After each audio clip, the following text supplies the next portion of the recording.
नमस्कार दोस्तों। आज हम बात करेंगे इंडियन इकोनॉमी के बारे में कि 1950 से लेकर 1990 तक भारतीय अर्थव्यवस्था की स्थिति कैसी थी। देश में कौन सी नीतियां अपनाई गई ताकि एक विकास का इंक्लूसिव जो लक्ष्य है, जो समावेशी लक्ष्य है, उसको हासिल किया जा सके और देश को विकास की तेज रफ्तार में ले जाया जा सके। तो मैं आपको यहाँ पर ये बताना चाहता हूँ कि हमने पहला जो लेक्चर था एनसीईआरटी सीरीज का, उसमें हमने आपको बताया कि जब ब्रिटिशर्स थे भारत में तो 1947 तक देश की इकोनॉमी कैसी थी। देश में इकोनॉमी के जो विभिन्न हिस्से हैं वो कैसे परफॉर्म कर रहे थे, उनका प्रदर्शन कर रहे थे। तो ये तो पहले लेक्चर का हिस्सा था। अब आज हम दूसरे लेक्चर की बात करेंगे जिसमें हम बताएंगे कि 1990 तक, मतलब 1947 से 50, मतलब 3 साल तो थोड़ी सी प्लानिंग में चली गई। फिर उसके बाद 1950 से 1990 तक क्या स्थिति थी और फिर भारतीय अर्थव्यवस्था ने कैसे विभिन्न मोर्चों पर प्रदर्शन किया, क्या चुनौतियां थी और उन चुनौतियों को दूर करने के लिए सरकार ने क्या क्या नीतियां अपनाई। तो आइए ये सब देखते हैं आज की क्लास में।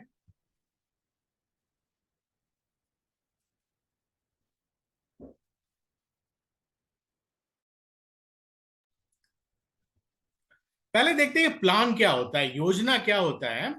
योजना बेसिकली ये बताती है कि आपके देश में जो भी संसाधन है, जो भी रिसोर्सेज हैं, उनका इस्तेमाल कैसे होगा और इनके इस्तेमाल के जरिए कुछ सामान्य लक्ष्य हासिल किए जाएंगे और कुछ विशेष प्रकार के लक्ष्य हासिल किए जाएंगे ताकि एक निश्चित अवधि के भीतर हम अपने उद्देश्य को हासिल कर सकें। और इसके लिए योजनाएं बनाई गई, 5-5 साल की योजनाएं बनाई गई। और चूंकि ये 5 साल की योजनाएं थी इसलिए इनको 5 ईयर प्लान कहा गया, हिंदी में पंचवर्षीय योजनाएं। और ये कंसेप्ट हमने उधार लिया था, पूर्व सोवियत संघ से उधार लिया था। पूर्व सोवियत संघ पंचवर्षीय योजनाओं के मामले में बड़ा ही एक सफल देश था उन दिनों। और द्वितीय विश्व युद्ध के समय पूर्व सोवियत संघ यानी कि यूएसएसआर की इकोनॉमी काफी नष्ट हो चुकी थी। वहां उद्योग धंधों को काफी नुकसान पहुंचा था। तो उस समय वहां के जो राष्ट्रपति थे जोसेफ स्टालिन, उन्होंने पंचवर्षीय योजनाओं पर जोर दिया और पंचवर्षीय योजनाओं के जरिए संयुक्त सोवियत संघ को विकास की एक नई धारा में ले गए जोसेफ स्टालिन। भारत में पंचवर्षीय योजनाओं का समय तो 5-5 साल रखा गया और एक और योजना रखी गई, परिप्रेक्ष्य योजना, जिसका नाम पर्सपेक्टिव प्लान रखा गया और ये 20 साल के लिए रखी गई। मतलब 4 पंचवर्षीय योजनाएं मिलाकर एक परिप्रेक्ष्य योजना मानी गई, एक पर्सपेक्टिव प्लान माना गया। और ये पर्सपेक्टिव प्लान जो था ये लॉन्ग टर्म हो गया था और पंचवर्षीय योजनाओं का कार्यकाल 5 साल का था।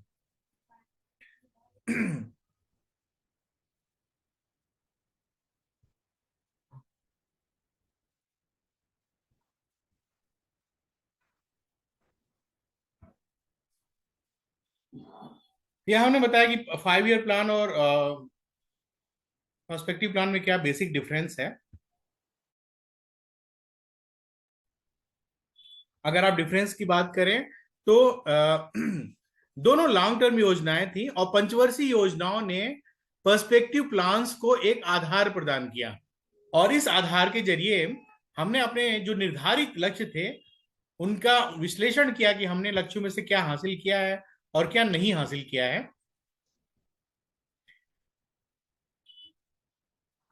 आपकी एनसीईआरटी किताब में एक बड़ा अच्छा सा एक विश्लेषण लिखा गया है कि जब लक्ष्य निर्धारित किया जाता है तो कई बार लक्ष्यों में कुछ संघर्ष भी देखने को मिलता है हमें। मान लीजिए अगर आप टेक्नोलॉजी का इस्तेमाल करते हैं और टेक्नोलॉजी का जो इस्तेमाल करते हैं उसका उद्देश्य है कि आप प्रोडक्टिविटी को आगे बढ़ाएं, ज्यादा प्रोडक्टिविटी करें। लेकिन जब आप टेक्नोलॉजी इस्तेमाल करेंगे तो कहीं ना कहीं ह्यूमन रिसोर्स की संख्या थोड़ी सी कम होगी। यह पहले के जमाने में होता था, लेकिन अब आज के जमाने में ऐसे ह्यूमन रिसोर्सेज की जरूरत पड़ रही है जो टेक्नोलॉजी की मदद से विकास को की मुख्य धारा में ले जा सकें। लेकिन ये जो बात जो हम कहना चाहते हैं कि अगर माना जाता था कि जब टेक्नोलॉजी आएगी तो मानव संसाधन कम होंगे, जो काम 10 लोग मिलकर कर सकते थे वो अकेले एक मशीन कर सकती है। तो टेक्नोलॉजी का उद्देश्य आपके लेबर प्रोडक्टिविटी को बढ़ाना है, आपकी उत्पादकता को बढ़ाना है। लेकिन कहीं ना कहीं ये रोजगार को कम कर दे करेगा। तो एक कन्फ्लिक्ट हो सकता है लक्ष्यों में। तो योजनाकार जो होते थे, जो पॉलिसी मेकर्स थे, उनका क्या उद्देश्य था कि जितने भी लक्ष्य हैं उनको बैलेंस करके चलना। और ये बैलेंस करके चलना इतना आसान नहीं था।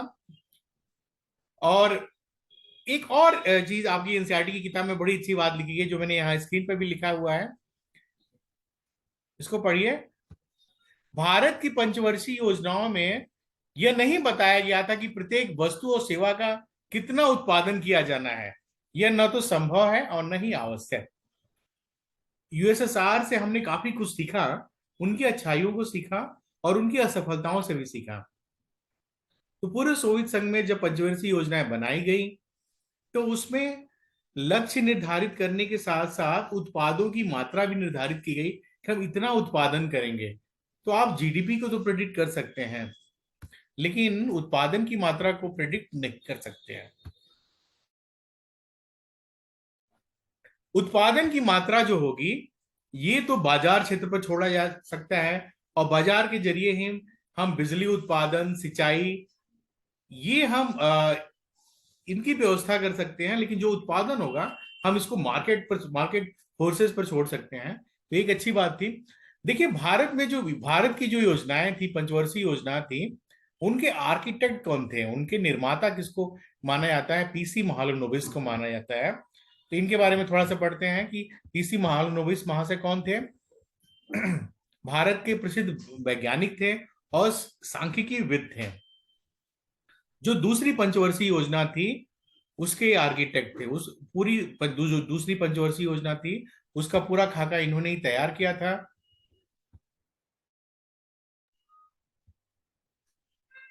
और भारत की आजादी के बाद जो नया मंत्रिमंडल पंडित नेहरू ने बनाया था, उसके सांख्यिकी सलाहकार थे पीसी महालनोबिस। और इनको भारतीय प्लानिंग का आर्किटेक्ट माना जाता है। इनके बारे में कुछ और तथ्य मैं आपको बताना चाहूंगा। इन्होंने कैम्ब्रिज यूनिवर्सिटी से पढ़ाई की थी, फिजिक्स और मैथमेटिक्स की।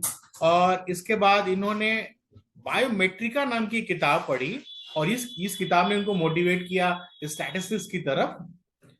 इसके बाद इन्होंने जो सबसे पहला काम ये किया कि आ, इन्होंने एक शोध पत्र निकाला था, जिसको भारत के सांख्यिकी का पहला शोध पत्र कहा जाता है।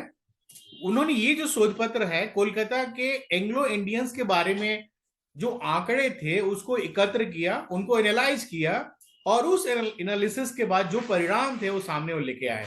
तो ये जो शोध पत्र था, स्टैटिस्टिकल कंसेप्ट पर था, उन आंकड़ों पर था, उनको एनालाइज करके उन्होंने बनाया था। इसको स्टैटिस्टिक्स की दिशा में भारत का पहला शोध पत्र माना जाता है। एक बड़ा महत्वपूर्ण इनका योगदान है। आज आप सुनते होंगे कि भारत में नेशनल सैंपल सर्वे ऑर्गेनाइजेशन ने ये सर्वे किया, उनके ये रिजल्ट रहे। आप अक्सर सुनते होंगे, न्यूज़पेपर्स में पढ़ते हैं। तो आपको जान के खुशी होगी कि भारत में जो सैंपल सर्वे की शुरुआत थी, वो प्रोफेसर पीसी महालनोबिस ने किया था।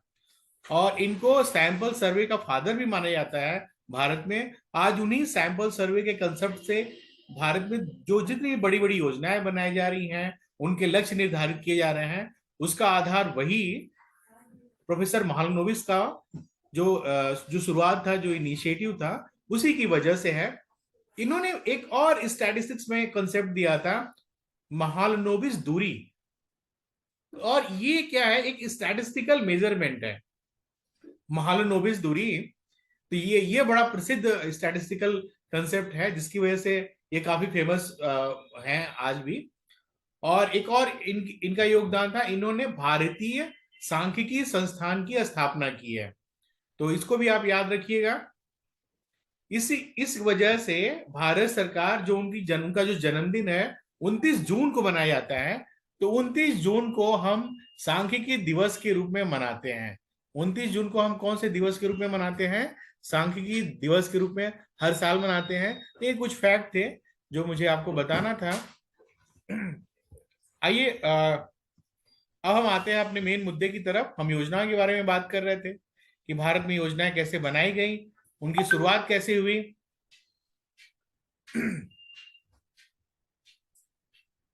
तो आज की क्लास का हमारा फोकस है 1950 से 1990 के बीच में भारत में जो भी योजनाएं बनाई गई, जो भी नीतियां बनाई गई, उन नीतियों का आधार क्या था, उन नीतियों ने कैसे देश को आगे की तरफ एक दिशा दी उन्होंने।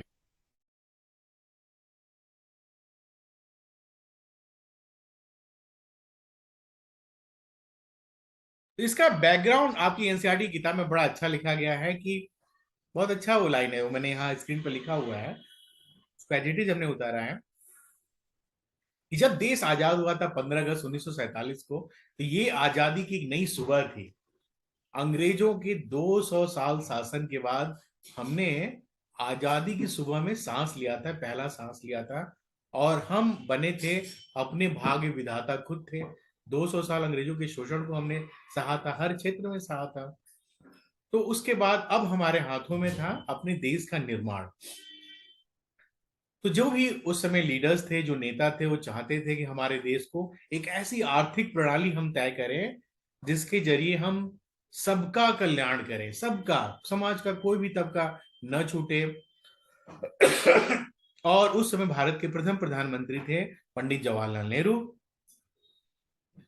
देखिए, मैं यहाँ पर थोड़ा सा एक लाइन कहना चाहूंगा कि पंडित नेहरू की आलोचना आजकल आप अखबारों में कुछ पॉलिटिकल पार्टीज की तरफ से देखने और सुनते होंगे। आप ये मान के चलिए कि इस देश में जितने भी प्रधानमंत्री हुए हैं, उन सब ने इस देश के विकास में बहुत योगदान दिया है। वो हमारे देश के प्रधानमंत्री रहे हैं, और पंडित नेहरू का योगदान तो बहुत ही महत्वपूर्ण रहा है। आप खुद भी देखेंगे तो आप उन चीजों पर मत जाइएगा, उन गॉसिप्स की तरफ मत जाइएगा। अपने जो हमारा फोकस है कि जो योगदान है देश में जो महापुरुषों का, उस पर फोकस करिएगा। तो भारत के जो प्रथम प्रधानमंत्री थे पंडित नेहरू, उनको सबसे ज्यादा प्रभावित किया समाजवाद ने।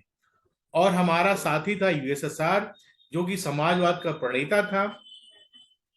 और उनके दोस्त थे जोसेफ स्टालिन। जोसेफ स्टालिन उस समय यूएसएसआर के राष्ट्रपति थे। और हालांकि यूएसएसआर में जो समाजवाद था,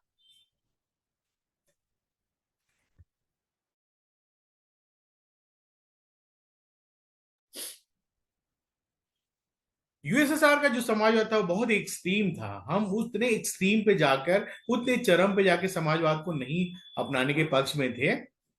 लेकिन अब वहां ऐसा था कि उत्पादन के जितने भी साधन थे, देश के जितने भी कारखाने थे, खेत थे, वो सरकार के स्वामित्व में थे। और सरकार की कोई भी निजी स्वामित्व तो नहीं था। तो ऐसा नहीं हो सकता था। हम तो किसी के संपत्ति को लेने के हक में नहीं थे। हमारी सरकार और जो देश में जो लीडर्स थे उस समय। तो भारत में फिर जो व्यवस्था अपनाई गई, मैंने कल के लेक्चर में बताया था कि मिश्रित अर्थव्यवस्था को अपनाया गया। हमने समाजवाद और पूंजीवाद के बीच का रास्ता अपनाया, और उस बीच के रास्ते के जरिए अपने देश को विकास की एक नई दिशा दी। पंडित नेहरू जो थे, सोशलिज्म के बारे में क्या कहते थे कि socialism is not a way of life but a certain scientific approach to social and economic problems. वो इसे एक साइंटिफिक अप्रोच मानते थे जिसके जरिए हम भारत की सामाजिक और आर्थिक समस्याओं का समाधान कर सकें। और ये इनको प्रेरणा मिली थी जोसेफ स्टालिन, जो उनके साथी थे, जो हमारे मित्र देश के राष्ट्रपति थे, यूएसएसआर पूर्व सोवियत संघ के राष्ट्रपति। और मैं थोड़ा सा यहाँ पर यूएसएसआर के बारे में बता दूं कि द्वितीय विश्व युद्ध के बाद पूर्व सोवियत संघ की जो इकोनॉमी थी उसको काफी धक्का लगा था, बल्कि यूं कहिए कि उनकी इकोनॉमी तबाह हो चुकी थी। तो उसके बाद उन्होंने पंचवर्षीय योजनाओं को अपनाया, वहां नए इंडस्ट्रियल बेस स्थापित किए गए, और उसके बाद उन्होंने नई तकनीकों के इस्तेमाल के जरिए दीर्घकालिक योजनागत रणनीति अपनाई और उसके द्वारा विकास के लक्ष्यों को हासिल किया।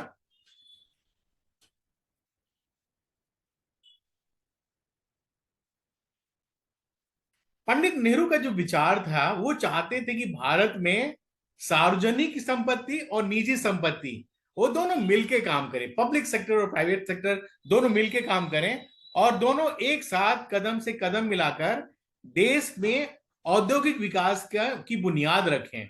और इसके बाद भारत में 1948 में औद्योगिक नीति संकल्प, इसकी बात की गई, औद्योगिक नीति संकल्प की स्थापित बात की गई।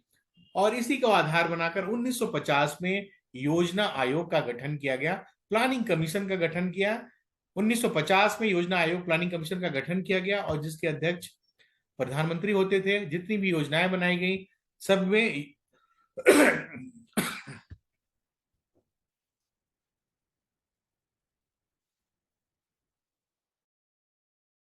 योजनाओं का मार्गदर्शन प्रधानमंत्री ने किया, तत्कालीन प्रधानमंत्रियों ने किया। और इसके बाद शुरू हुआ भारत में पंचवर्षीय योजनाओं का युग शुरू हुआ। तो यहां पर एक चीज और कहना चाहेंगे कि पूंजीवाद की अवधारणा ने भारत के प्रथम प्रधानमंत्री को प्रभावित नहीं किया, क्योंकि अगर पूंजीवाद इस देश में अपना लिया गया होता तो देश की एक जो बड़ी आबादी गरीबी रेखा के नीचे रहती, उनको उनके हाल पर छोड़ दिया जाता और किसी भी कीमत पर जिन लोगों ने देश की आजादी दिलाने में अपना सर्वस्व न्यौछावर किया था, उनको ये गलत, बहुत ही गलत संदेश जाता। तो भारत ने पूंजीवाद की अवधारणा को नहीं स्वीकार किया, भारत ने मिश्रित अर्थव्यवस्था की अवधारणा को स्वीकार किया और इस हिसाब से पंचवर्षीय योजनाओं के लक्ष्य हासिल किए गए। और पहला लक्ष्य हासिल किया गया ग्रोथ। जब ग्रोथ हो गया तो वहीं से तो फाउंडेशन होगी ना अच्छे जीवन की, अच्छे जीवन स्तर की। ग्रोथ की बात की गई, विकास की बात की गई। तो ग्रोथ का क्या मतलब, ये एनसीईआरटी की किताब से ही मैंने इस कंसेप्ट को यहां लिया है।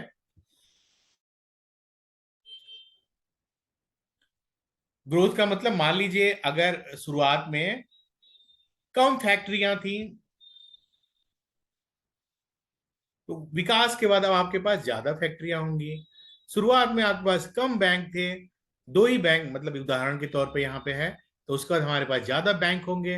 बैंकों से फाइनेंशियल इंक्लूजन की समस्याएं सॉल्व होंगी, लोगों को अपने विकास के लिए पूंजी निर्माण में मदद मिलेगी। अगर प्रोडक्टिव कैपिटल जो है में अगर एक मशीन जो है दो कपड़े बना रही है, मतलब एक मशीन की इफिशियंसी दो कपड़े पैदा करनी है, तो ग्रोथ के बाद वो 6 या 7 कपड़े पैदा करेगी। तो ये है ग्रोथ का कंसेप्ट जो उस समय भारत ने अपनी पंचवर्षीय योजनाओं को में के लिए आधार बनाया। और इसके बाद पंचवर्षीय योजनाओं के का युग शुरू हुआ।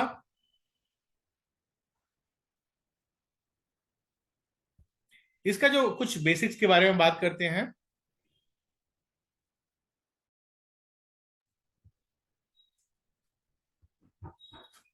1944 में उद्योगपतियों का एक समूह एकजुट हुआ था और इन लोगों ने ही एक संयुक्त प्रस्ताव तैयार कर लिया था देश की आजादी के 3 साल पहले। और इसे ही कहा जाता है बॉम्बे प्लान। बॉम्बे प्लान इसी को कहते हैं। तो भारत के तत्कालीन उद्योगपतियों ने एक संयुक्त प्रस्ताव तैयार किया था और जब देश आजाद हुआ तो नियोजित विकास को देश के एक महत्वपूर्ण विकल्प के रूप में देखा जाने लगा। जोसेफ स्टालिन के बारे में आपको बता चुका हूं कि जोसेफ स्टालिन जो यूएसएसआर के राष्ट्रपति थे 1947 में, उन्हीं की प्रेरणा से हमने भारत में पंचवर्षीय योजनाओं को लागू किया। उन्होंने जोसेफ स्टालिन ने 1928 में पंचवर्षीय योजनाओं की शुरुआत की थी पूर्व सोवियत संघ में। और इसके बाद पंचवर्षीय योजनाओं की एक श्रृंखला शुरू हो गई भारत में।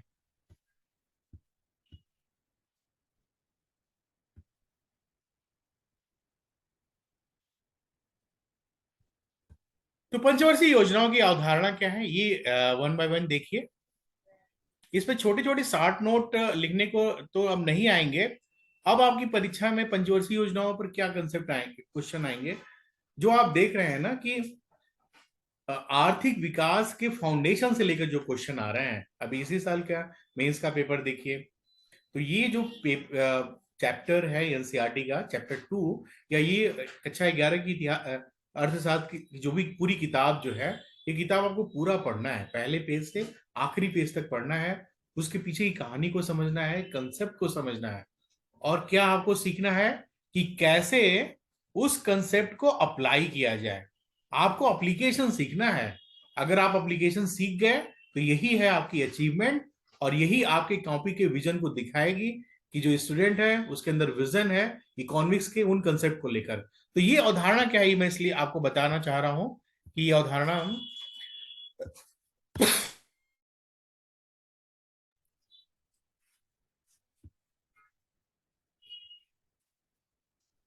पंचवर्षीय योजनाओं की अवधारणाओं में बजट को दो भागों में बांटा गया है। पहला गैर योजनागत बजट और योजनागत बजट। बजट के बारे में बहुत डिटेल में आपको बताऊंगा आने वाले क्लासेस में। यहाँ बस छोटी छोटी चीजें और बेसिक चीजें समझिए। जो गैर योजनागत बजट होता है वो सालाना के दैनंदिन मदों पर खर्च किया जाता है, और योजना बजट को योजना द्वारा निर्धारित प्राथमिकताओं के अनुसार पंचवर्षीय आधार पर खर्च किया जाता है। हर 5 साल में कितना खर्च होगा उस आधार पर ये बजट बनाए गए थे। 1951 से 2017 तक भारतीय अर्थव्यवस्था का जो मॉडल था वो पंचवर्षीय योजनाओं पर आधारित नियोजन की अवधारणा पर आधारित था, प्लानिंग की अवधारणा पर आधारित था। प्लान क्या होता है मैंने अभी शुरुआत लेक्चर के शुरुआत में ही आपको बताया। और पंचवर्षीय योजनाओं को तैयार करने, कार्यान्वित करने और विनियमित करने का जो कार्य है वो सब कुछ किया प्लानिंग कमीशन ने। और 12वीं पंचवर्षीय योजना के बाद तत्कालीन सरकार ने योजना आयोग को भंग कर दिया और उसकी जगह नीति आयोग का गठन किया गया। और 12वीं पंचवर्षीय योजना के बाद भारत में पंचवर्षीय योजनाएं रोक दी गई हैं। तो ये इसको आप समझिएगा। अब तो पहली पंचवर्षीय योजना से लेकर 12वीं पंचवर्षीय योजना तक क्या योजनाएं थी, उनके लक्ष्य क्या थे, और उन्होंने किस तरह भारत के विकास में एक लैंडमार्क, एक महत्वपूर्ण भूमिका अदा की, वो हम बारी बारी से पढ़ेंगे, आज के लेक्चर में पढ़ेंगे।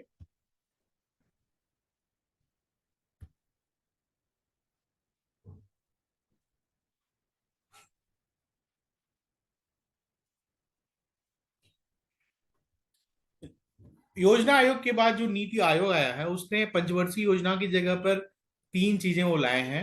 एक तो 3 साल का उनका एक्शन एजेंडा है, फिर उन्होंने 7 साल का एक मध्यम अवधि का एक रणनीति पेपर वो लेके आए हैं, और इसके अलावा 15 साल का विजन डॉक्यूमेंट लेके आए हैं। ये तीन चीजें हैं। इस क्लास का उद्देश्य नीति आयोग पर विचार करना नहीं है, बल्कि पंचवर्षीय योजनाओं के महत्व, उनकी विशेषताएं और उनके लक्ष्यों पर बात करना है। आइए एक एक करके हम सारे पंचवर्षीय योजनाओं को डिस्कस करें।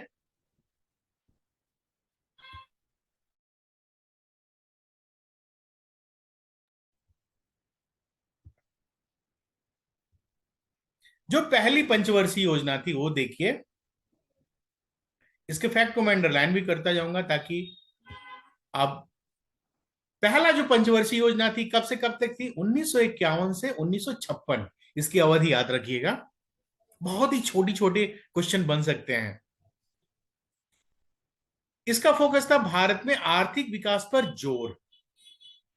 और किसने पेश किया था, भारत के प्रथम प्रधानमंत्री पंडित नेहरू ने संसद में पेश किया था। और उसी समय एक बड़े महत्वपूर्ण अर्थशास्त्री थे के एन राज। उन्होंने कहा, के एन राज का कथन बड़ा प्रचलित हुआ था, बहुत ही प्रसिद्ध हुआ था उन दिनों। क्या था उनका, उन्होंने कहा कि भारत अभी आजाद हुआ है, भारत की आजादी में अभी सिर्फ 3 साल हुए हैं, तो भारत को पहले 20 साल तक धीरे धीरे विकास करना चाहिए, धीरे धीरे विकास करना चाहिए। इस कथन को याद रखिएगा। इस कथन का प्रयोग कर सकते हैं आप अगर इस कंसेप्ट पर कोई क्वेश्चन आता है आपकी मेंस की परीक्षा में। उसके बाद क्या है, इसने कृषि क्षेत्र पर ध्यान दिया। कृषि क्षेत्र में क्या ध्यान दिया गया, बांध और सिंचाई में निवेश की बात की गई। अंग्रेजों ने तो नष्ट कर दिया था हमारा पूरा इरिगेशन जो सिस्टम था, उन्होंने पूरा चौपट कर दिया था। बर्नियर बताते हैं कि मुगल काल में भारत का जो सिंचाई व्यवस्था थी दुनिया की सबसे महत्व प्रसिद्ध सिंचाई व्यवस्थाओं में से एक थी। और इन्होंने क्या किया था वो आप देख चुके हैं, पहले क्लास में भी मैंने आपको बताया। तो सरकार का लक्ष्य था कि प्रथम पंचवर्षीय योजना में कृषि क्षेत्र पर ध्यान दिया जाए। और कृषि क्षेत्र पर ध्यान देने के लिए क्या करना पड़ेगा, पहले बांधों और सिंचाई में निवेश करना पड़ेगा। और फिर क्या किया गया, बड़ा महत्वपूर्ण कदम उठाया गया,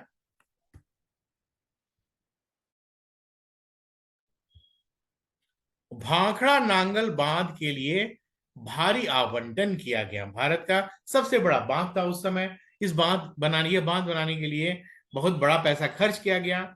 और ये जो जो भी विकास था किस अर्थशास्त्री के मॉडल पर आधारित था, वो नाम याद रखिएगा, हैरो डोमर मॉडल पर आधारित था। हैरो डोमर मॉडल पर आधारित था।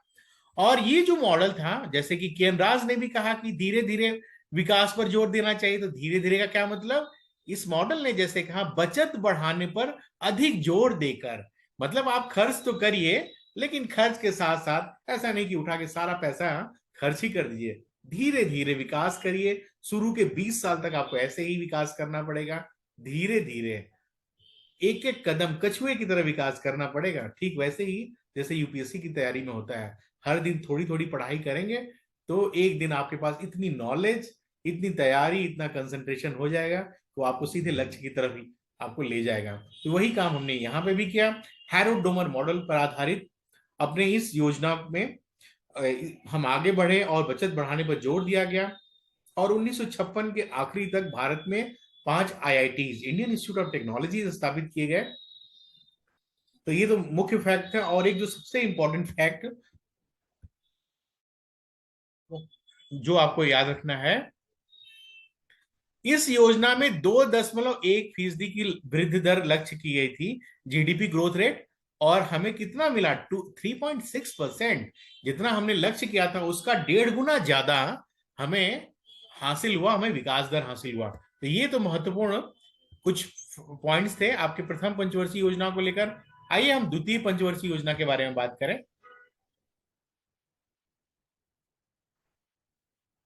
प्रथम पंचवर्षीय योजना में आपको बेस मिल गया विकास के लिए। तो फिर द्वितीय पंचवर्षीय योजना में क्या हुआ? तीव्र औद्योगिकीकरण, fast industrialisation and public sector को फोकस किया गया। ठीक है। और यहां पर नियोजन का कार्य किसने किया? भारत के प्रमुख सांख्यिकीविद पीसी महालनोबिस ने किया, उनकी लीडरशिप में किया गया। इसके अलावा यहां पर संरचनात्मक परिवर्तन पर जोर दिया गया। अब इस संरचनात्मक परिवर्तन क्या है मैं भी आगे भी बात करूंगा, लेकिन यहां पर थोड़ा सा मैं आपको बता दूं संरचना का क्या मतलब। हमारी जीडीपी की संरचना क्या होती है? हमारी जीडीपी कृषि क्षेत्र, औद्योगिक क्षेत्र, सेवा क्षेत्र, जीडीपी की संरचना तो यही होगी ना। और जैसे जैसे आप विकास करते हैं, आपका देश विकास करता है, तो शुरुआत में हम कृषि पर बहुत ज्यादा निर्भर होते हैं। जो प्रीमिटिव इकोनॉमीज होती हैं वो कृषि पर बहुत ज्यादा डिपेंड करती हैं। और जब उनका विकास स्तर ज्यादा होता जाता है तो कृषि क्षेत्र का योगदान कम होता जाता है, और जो बाकी क्षेत्र हैं, औद्योगिक क्षेत्र और सेवा क्षेत्र, वहां पर योगदान बढ़ता जाता है। तो ये संरचनात्मक बदलाव है, संरचना में बदलाव, अर्थव्यवस्था की संरचना बदलने लगती है। तो ये संरचनात्मक बदलाव है। अभी हम आगे और बातें करेंगे इस पर आपसे। इसके अलावा यहाँ पर आपका जो जीडीपी का जो लक्ष्य था वो कितना था? 4.5%। और जो लक्ष्य हासिल किया गया 4.27%। ठीक है। क्यों ऐसा हुआ?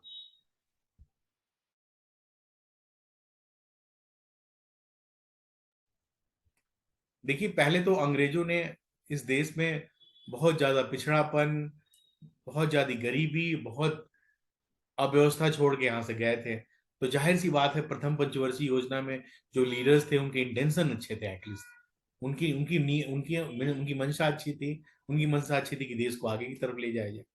तो पहली तरफ हमारी गाड़ी की रफ्तार, हमने थोड़ा सा भी धक्का लगाया तो गाड़ी की रफ्तार तेज हो गई। और अब दूसरी जो है, अब फिर सैचुरेशन की शुरुआती स्टेज यहीं से शुरू होगी ना। पहले ज्यादा तेजी से जोड़े, फिर उसके बाद अब थोड़ा सा कम होगा ना, क्योंकि पहले जितनी कमियां थी वो खत्म हो गई। इंफ्रास्ट्रक्चर की कमियां और भी जो पॉलिसी से रिलेटेड जो दूसरी कमियां थी। अब हम तृतीय पंचवर्षीय योजना के बारे में बात करेंगे। तृतीय पंचवर्षीय योजना क्या थी और कब से कब तक थी? ये थी 1961 से लेकर 1966 तक थी।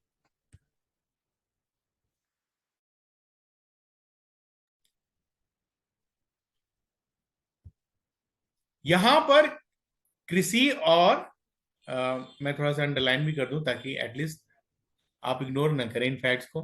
कृषि में गेहूं के उत्पादन के सुधार पर ध्यान केंद्रित किया गया, मतलब सबको अनाज मिले और भूख की समस्या से, गरीबी की समस्या से निपटा जा सके। राज्यों को विकास के संबंध में अतिरिक्त उत्तरदायित्व सौंपे गए। क्या अतिरिक्त उत्तरदायित्व सौंपा गया? राज्यों को माध्यमिक और उच्च शिक्षा, हायर सेकेंडरी और हायर एजुकेशन, इनकी जिम्मेदारी राज्यों को दी गई। इसके अलावा पंचायत चुनाव की शुरुआत की गई। याद रखिएगा, भारत में पंचायत चुनाव की शुरुआत किस पंचवर्षीय योजना से शुरू की गई? तो आपका जवाब होगा तृतीय पंचवर्षीय योजना में। या फिर एक टाइम ड्यूरेशन दिया दे देगा आपके एग्जाम में, 1961 से 1966 तक। बड़ा महत्वपूर्ण था ये। डेमोक्रेसी को मजबूत करने के लिए ये योजना बहुत महत्वपूर्ण थी। इस समय लक्षित वृद्धि दर 5.6% थी, और इस जबकि दुर्भाग्य ये रहा कि हमारी जो विकास दर थी सिर्फ 2.5% ही थी। ऐसा क्यों हुआ? ऐसा इसलिए हुआ कि हमारे पड़ोस में हमारा एक दुश्मन पैदा हो गया, बहुत बड़ा दुश्मन पैदा हो गया, और एक और दुश्मन पैदा हुआ जो हमारा ही हिस्सा था। आप समझ गए होंगे मैं किसको कह रहा हूँ, चाइना और पाकिस्तान। दो युद्ध भारत ने इस दौरान लड़े। चीन के साथ युद्ध जिसमें भारत को बड़ा नुकसान हुआ, और पाकिस्तान का जब 1965 का युद्ध था वो भी। तो उससे भारत, जब युद्ध होता है तो ये पूरी इकोनॉमी कोलैप्स हो जाती है। तो कहिए भगवान की दया से कोलैप्स नहीं हुई, हमने उस बोझ को उठाया, और हमारी विकास दर एटलीस्ट 2.44% तक थी। तो ये कुछ कारण थे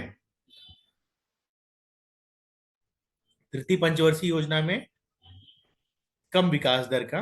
तो ये जो है तीसरी योजना की विफलता का संकेत मिलता है। और इस विफलता के बाद जब सरकार को लक्ष्य नहीं हासिल हुए, तो सरकार ने योजना अवकाश कर दिया, मतलब प्लान हॉलीडे कर दिया। सरकार ने कहा कि नहीं, अब हम 5 साल की योजना नहीं बनाएंगे, अब हम करेंगे एक एक साल की योजना बनाएंगे। तो एक साल की योजना क्या बनाएगी? 1966 के बाद 66 से 67 एक प्लान हॉलीडे, मतलब एक साल की योजना बनाएगी।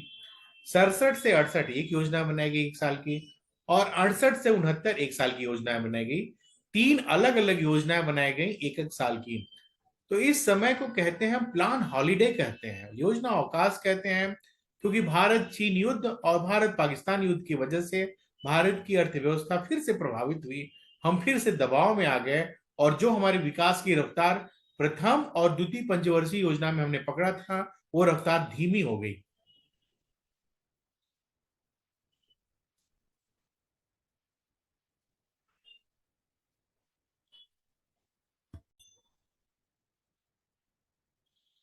तो तीसरी पंचवर्षीय योजना के बाद अब आइए हम बात करते हैं चतुर्थ पंचवर्षीय योजना के बारे में।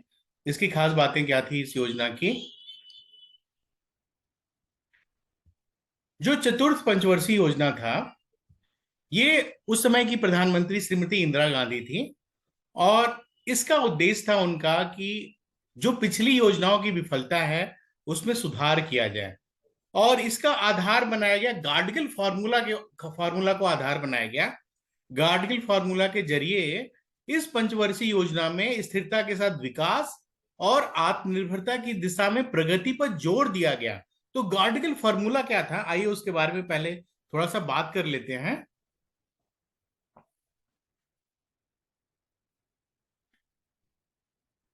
उस समय पांचवें वित्त आयोग ने डीआर गाडगिल फार्मूला का अनुमोदन किया। ये इकोनॉमिस्ट थे और उस समय के मेंबर ऑफ पार्लियामेंट भी थे।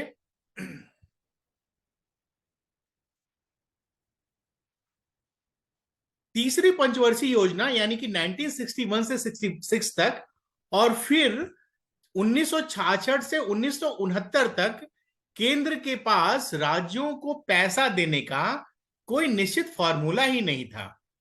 और ये जो पैसा था वो सिर्फ योजना आधारित अनुदान में ही दिए जाते थे।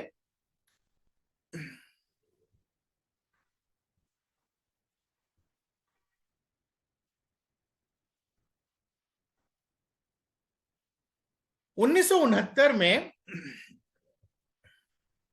केंद्रीय सहायता का फॉर्मूला बनाते समय पांचवें वित्त आयोग ने डीआर गाडगिल फॉर्मूले का अनुमोदन किया, और 3 राज्यों को विशेष श्रेणी वाले राज्य का दर्जा दिया। ये 3 राज्य थे असम, नागालैंड, ये दो दो नॉर्थ ईस्ट के थे, और तीसरा था जम्मू और कश्मीर। और इसका आधार ये था कि इन राज्यों में आर्थिक पिछड़ापन ज्यादा है, यहाँ की भौगोलिक स्थितियां मुश्किल है। जैसे जम्मू कश्मीर में लेह वाला इलाका है वो बड़ा रिमोट है, नागालैंड बड़ा रिमोट नॉर्थ ईस्ट का रीजन है, और असम एक बड़े क्षेत्रफल का नॉर्थ ईस्ट एरिया था जो कि बहुत पिछड़ा था उन दिनों। और उसके बाद के वर्षों में पूर्वोत्तर क्षेत्र के बाकी 5 राज्यों के साथ 3 अन्य राज्यों को भी ये दर्जा दिया गया, और इसके जरिए उनको अनुदान दिए गए गाडगिल फार्मूला के जरिए। तो ये तो गाडगिल फार्मूला की कुछ बेसिक्स बातें हुई। और इसकी खास बात क्या है इसमें विशेष श्रेणी के राज्यों की जरूरत को पूरा करने के बाद अगर संसाधन बच जाता है तो उनको 60% जनसंख्या के आधार पर, 25% राज्य की प्रति व्यक्ति आय के आधार पर और 7.5% राजकोषीय प्रदर्शन के आधार पर, और फिर बाकी 7.5 जो फीसदी है वो इन राज्यों की विशेष परिस्थिति के आधार पर वितरित किया जाता है। तो ये है गॉडगिल फॉर्मूला, जिसके जरिए हमने राज्यों को अनुदान दिया ताकि वो विकास कर सके।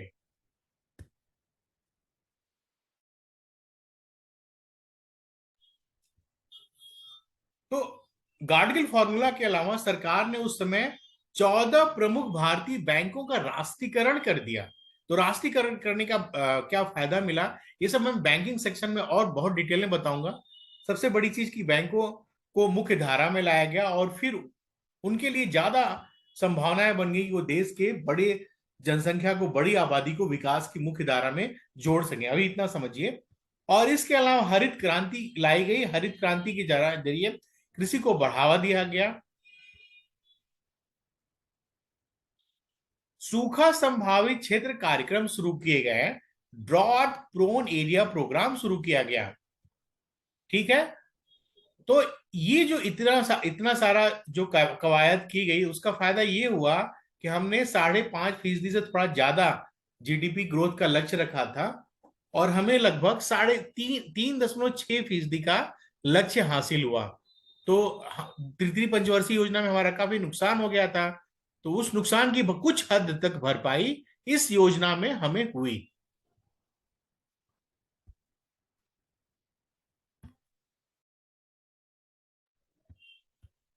ये तो तृतीय पंचवर्षीय योजना की बात हुई। अब हम बात करते हैं पांचवी पंचवर्षीय योजना की, जो कि 1974 से 1968 के 1974 से 1978, 5 साल की योजना थी। और ये उसकी अवधि थी। इसका जो क्या लक्ष्य था उसको नोट करते जाइएगा कॉपी में।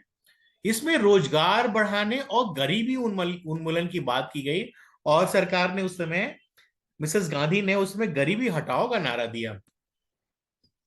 1975 में विद्युत आपूर्ति अधिनियम में संशोधन किया गया और इस अधिनियम में संशोधन करने से क्या हो गया कि सेंट्रल गवर्नमेंट बिजली का उत्पादन करने में प्रवेश कर गई, उनका डिस्ट्रीब्यूशन करने में और उनको बेहतर, उनके रेगुलेशन में केंद्र सरकार का हस्तक्षेप होने लगा। तो ये बड़ा जरूरी था क्योंकि ज्यादा से ज्यादा पैसा तो केंद्र सरकार के ही पास होता है। इसके अलावा भारतीय राष्ट्रीय राजमार्ग प्रणाली की शुरुआत की गई। देश में बुनियादी ढांचा की बहुत बड़ी जरूरत थी, सड़कों की जरूरत थी। तो इन सड़कों की जरूरत को हमने पांचवी पंचवर्षीय योजना में पूरा करने की शुरुआत कर दी गई।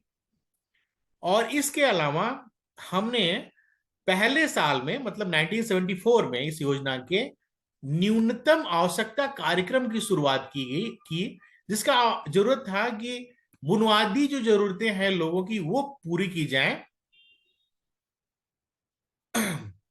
और ये जो कंसेप्ट था, जो उस समय के अर्थशास्त्री थे डीपी धर, उन्होंने तैयार किया था। अर्थशास्त्री डीपी धर ने ये कंसेप्ट तैयार किया था, मिनिमम नीड्स प्रोग्राम, एमएनपी। तो चौथी पंचवर्षीय योजना में तो हमने अपनी जो कमियां थी तीसरी पंचवर्षीय योजना को उसको खत्म कर लिया था।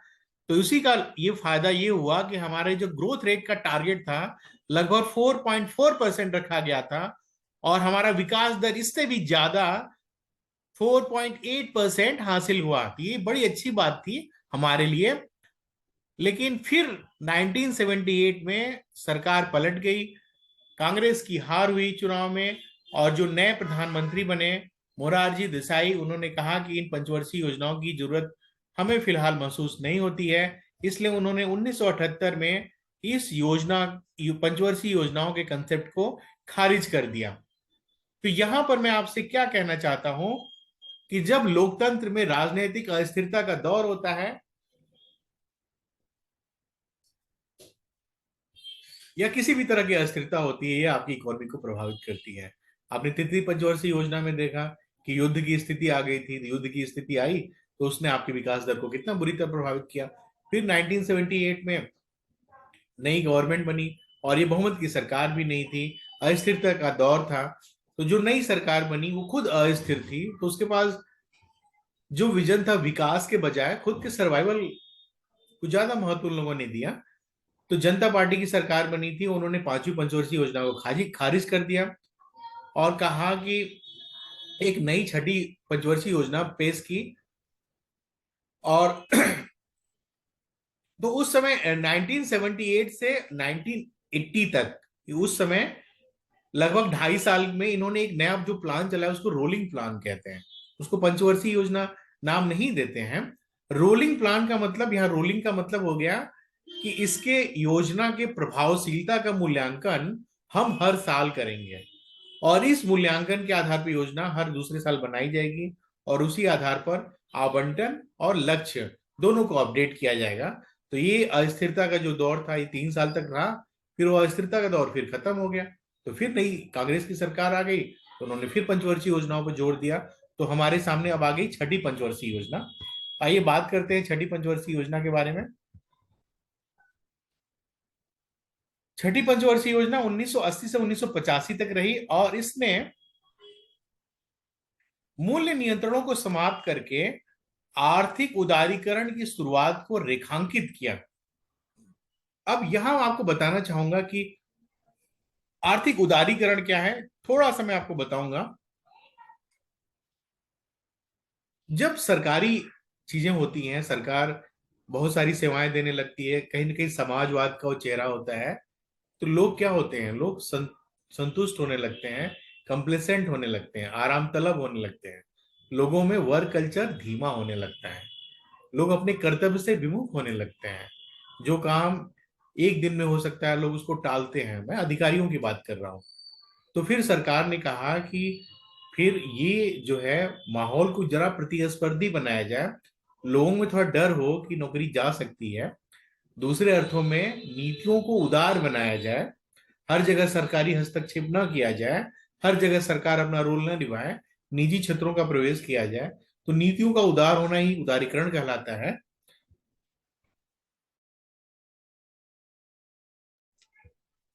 मैं ये सारी चीजें तीसरे लेक्चर में आपको पढ़ाऊंगा। तो यहां से आर्थिक उदारीकरण की जरूरत को रेखांकित किया गया और असल में आर्थिक उदारीकरण की शुरुआत आपके देश में 91 से हुई। क्या था और आर्थिक उदारीकरण, अभी बस नाम जान लीजिए, डिटेल में बताऊंगा, ठीक से बताऊंगा। और जब आर्थिक उदारीकरण की शुरुआत को रेखांकित किया गया तो यहीं पर अंत हो गया पंडित नेहरू के जो समाजवाद का कंसेप्ट था। समाजवाद का कंसेप्ट क्या, सरकार ही सब कुछ करेगी, बिजली सड़क पानी, यही नहीं सब कुछ सरकार करेगी। तो ये जो था नेहरू जी का, पंडित नेहरू का जो समाजवाद का कंसेप्ट था, उसका अंत इसको माने जाता है। और इसी समय कहा गया, सरकार ने कहा कि जनसंख्या वृद्धि को नियंत्रित करेंगे और जनसंख्या वृद्धि को नियंत्रित करने के लिए परिवार नियोजन कार्यक्रम की शुरुआत की गई और शिवरमन समिति की सिफारिश पर राष्ट्रीय कृषि और ग्रामीण विकास बैंक यानी कि नाबार्ड की स्थापना की गई। इस समय जो लक्षित विकास दर था 5.2% था और वास्तविक विकास दर 5.7% था। यानी कि ये जो पंचवर्षीय योजना थी ये भी सफल रही है। आइए सातवीं पंचवर्षीय योजना के बारे में बात करते हैं। सातवीं पंचवर्षीय योजना प्रधानमंत्री राजीव गांधी के कार्यकाल में शुरू की गई थी और इसमें प्रौद्योगिकी के उपयोग के माध्यम से औद्योगिक उत्पादकता के स्तर में सुधार पर जोर दिया गया। इसमें आर्थिक उत्पादन में वृद्धि, खाद्यान्न उत्पादन में वृद्धि और सामाजिक न्याय की जरूरत के साथ साथ रोजगार सृजन पर जोर दिया गया। इसकी जो महत्वपूर्ण खास बात थी कि इसमें आत्मनिर्भर विकास की बात की गई थी कि हम आत्मनिर्भरता की दिशा में अपनी कदम बढ़ाएं। इसमें भी जो विकास दर थी काफी अच्छी थी, 5.0% का लक्ष्य था और हासिल किया गया 6.01%। इसके बाद 1990 से 1992 के दौरान भारत में आठवीं पंचवर्षीय योजना शुरू नहीं की जा सकेगी क्योंकि बाद के वर्षों में वार्षिक योजना के रूप में इस दौर को सेलिब्रेट किया गया, मतलब चीजें इंप्लीमेंट की गई। और ये वजह था, इस समय भी भारत में राजनीतिक अस्थिरता का दौर था। मैंने आपको बताया कि भारत में शुरू में जो अस्थिरताएं थी उनसे कितना उनका नुकसान झेलना पड़ा था भारत में पंचवर्षीय योजनाओं को। तो ये भी जो दौर था वो अस्थिरता का दौर था, और ये राजनीतिक तो था ही, सबसे ज्यादा आर्थिक अस्थिरता का दौर था। भारत को विदेशी मुद्रा भंडार के संकट का सामना करना पड़ा, और फिर प्रधानमंत्री जो उस समय थे श्री पीवी नरसिम्हा राव, उनके नेतृत्व में भारत में उदारीकरण, निजीकरण और वैश्वीकरण, ये बड़ा इंपॉर्टेंट कंसेप्ट है। बहुत क्वेश्चन आ चुके हैं और आगे भी आते रहेंगे आपकी परीक्षा में। ये तीसरे चैप्टर में इसकी बात की गई है, तो यहां बस इसको जान लीजिए। इसकी शुरुआत की गई तो आठवीं पंचवर्षीय योजना ने उद्योगों के आधुनिकीकरण को बढ़ावा दिया।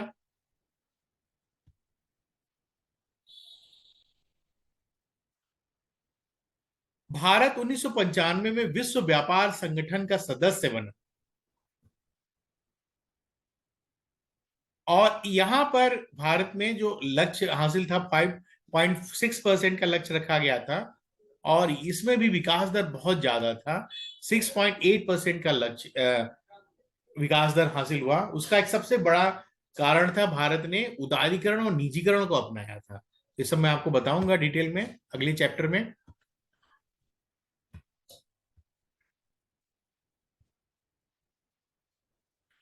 नौवीं पंचवर्षीय योजना देखिए। नौवीं पंचवर्षीय योजना में उसमें प्रधानमंत्री थे श्री अटल बिहारी वाजपेयी, और उन्होंने गरीबी के पूर्ण उन्मूलन का लक्ष्य रखा था इस पंचवर्षीय योजनाओं में। और इस पंचवर्षीय योजना में सामाजिक वर्गों में वंचित वर्गों को एम्पावर करना था, आत्मनिर्भरता विकसित करना था।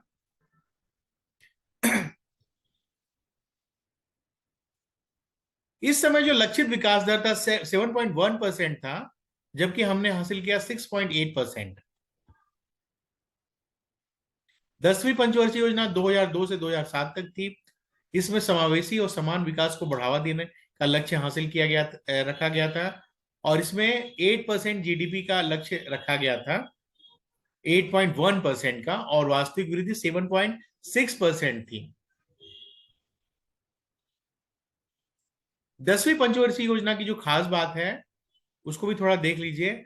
गरीबी को 50% तक कम करना, लगभग 8 करोड़ लोगों के लिए रोजगार उपलब्ध कराना, और क्षेत्रीय असमानताओं को कम करना था। शिक्षा और मजदूरी के क्षेत्रों में लैंगिक अंतराल को कम करना, मतलब महिलाओं को भी शिक्षा की जो जरूरतें हैं, शिक्षा की जो सुविधाएं वो उपलब्ध हो, और रोजगार की सुविधाएं उपलब्ध हो। लैंगिक अंतराल को कम करने की बात की गई थी।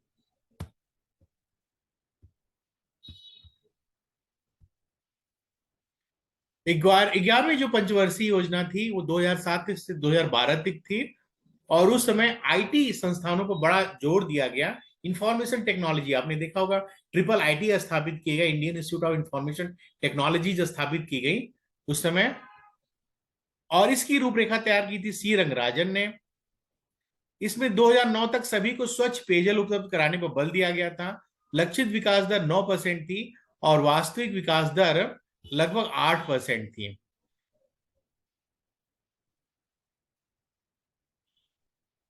12वीं पंचवर्षीय योजना 2012 से 2017 तक थी, और इसकी विषय वस्तु थी faster and more inclusive and sustainable growth.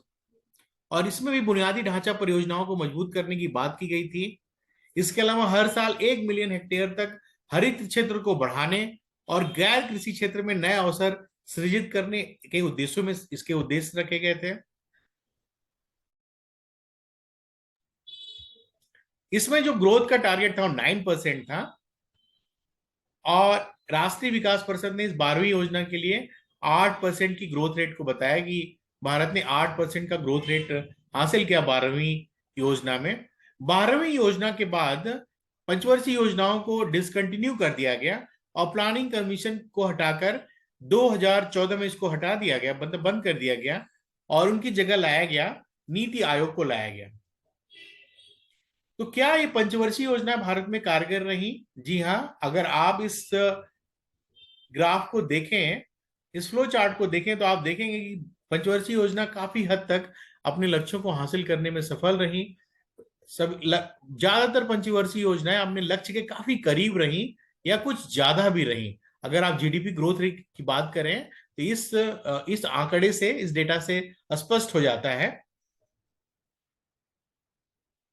अगर 5 ईयर प्लान के जो अचीवमेंट है उनकी बात करें तो क्या है अचीवमेंट? देश की राष्ट्रीय आय में बढ़ोतरी हुई, नेशनल इनकम में बढ़ोतरी हुई, डेवलपमेंट ऑफ ह्यूमन कैपिटल, मानव पूंजी में बढ़ोतरी हुई, देश का कृषि क्षेत्र विकास की तरफ गया, और भारत में सर्विस सेक्टर का विकास बड़ी तेजी से हुआ।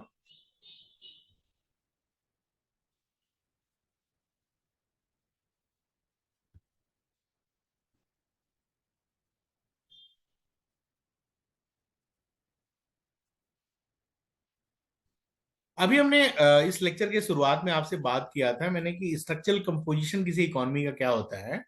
स्ट्रक्चरल कंपोजिशन का मतलब कि उसके जीडीपी में विभिन्न सेक्टर्स का क्या योगदान है, एग्रीकल्चर सेक्टर का क्या रोल है, इंडस्ट्रियल सेक्टर का क्या रोल है, सर्विस सेक्टर का क्या रोल है, कितना परसेंटेज है, ये स्ट्रक्चरल कंपोजिशन या संरचनात्मक जो योगदान है उनकी बात है।